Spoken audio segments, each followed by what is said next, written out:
السلام عليكم ورحمة الله تعالى وبركاته. مرحبا بكم في قناتكم ريتاج اريج فاميلي في فيديو جديد ووصفة جديدة.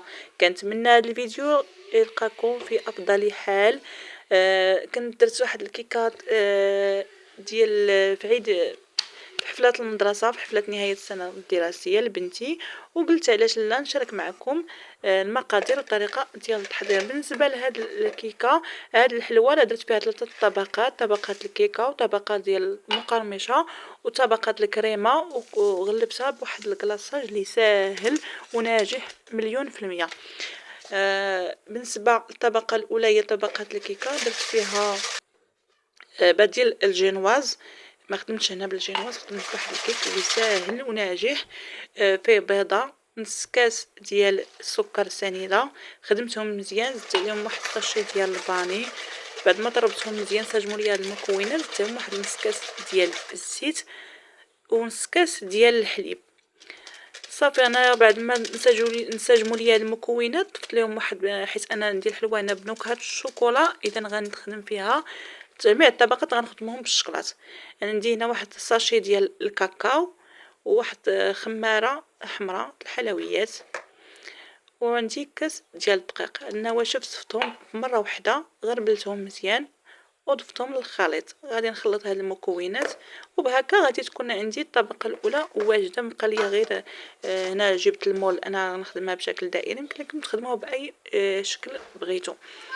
خويت هاد الخليط ديال الكيك باش نديه للفران كامل. صافي هنا غادي ندي الكيك ديالي، غنخليها طيب في نار مهيله. راه الكيكه ما كتاخذش وقت بزاف، 7 دقائق حتى 10 دقائق غتكون واجده ان شاء الله. هنايا الطبقه المقرمشه. بالنسبه لهاد الطبقه المقرمشه خدمت بهاد البسكوي ديال باستا، غنحكيتو في حكاكه الغليظه.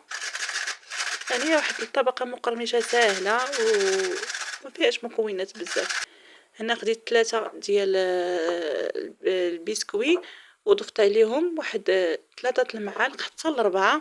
المهم كتبقاو تضيفوا في الشكلاط ديال الدهن ديال الماكله. غنبقاو نضيفوا الشكلاط حتى تجمع لينا هاد، نحصلوا على واحد العجين. من بعد غناخذ هنا بلاستيك، غادي نخوي فيه داك الخليط اللي حصلت عليه ديال البسكوي مع الشكلاط، وبسكوينه ديال الشكلاط. خذوا باستا ديال الشكلاط حيت اصلا الحلوى عندنا بنكهه الشكلاط. صافي خديت المدلك، طلقت هاد الطبقه بشكل دائري تقريبا على حساب المول اللي غادي نخدم فيه انا الكيكه ديالي. هنا الطبقه، بالنسبه للطبقه الثالثه خديت طبقه الكريمه، خديت هنا هاد لاموس ديال الشكلاط ديال الكلاص، ضفت عليها كاس ديال الحليب بارد وطلعتهم مزيان. صافي بعد ما طبت ليا الكيكه ديالي هاني حيدتها من المول. من الاحسن تستعملوا بحال هاد لو بابيي كويزينيير، تيسهل انكم ديموليو الكيكه بسهوله وكيبقى محافظه على الشكل ديالها. صافي انا غناخذ الساكل غادي نخدم عليه، وغادي ندير ناخذ الشكل ديال الساكل على القياس اللي بغيت. صافي انا عندي صحن التقديم غادي نحط فيه. هنا راه استعنت، كنت خدمت واحد البابي واحد الكرتونه من التحت باش تجيني سهله فهنا الا بغيت نهز الحلوى ديالي من بعد. صافي غادي نخدم اول حاجه هي غنسقي الكيك ديالي. انا سقيته بالشكلا بكاس، نص كاس تاع الحليب.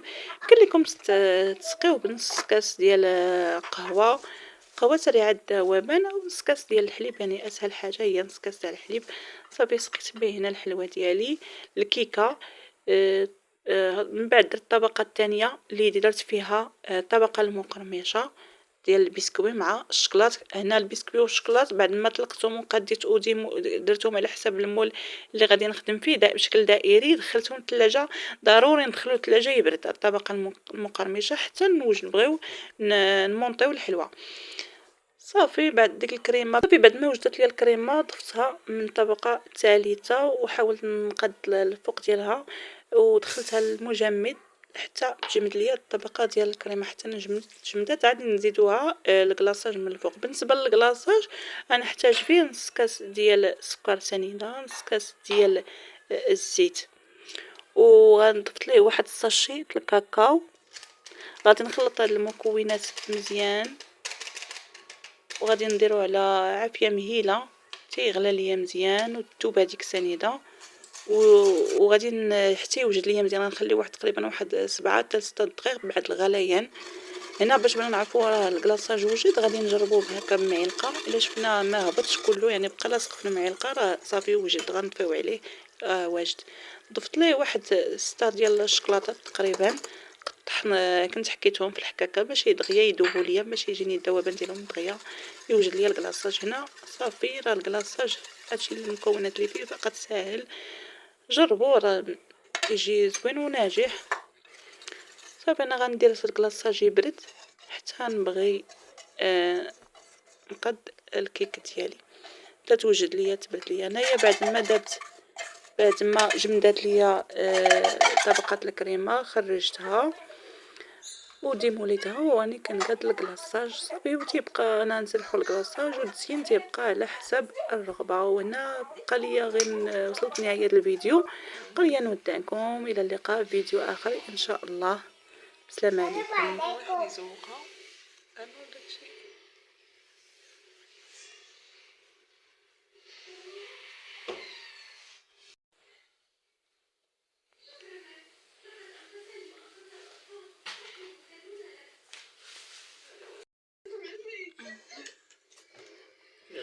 يا سلام.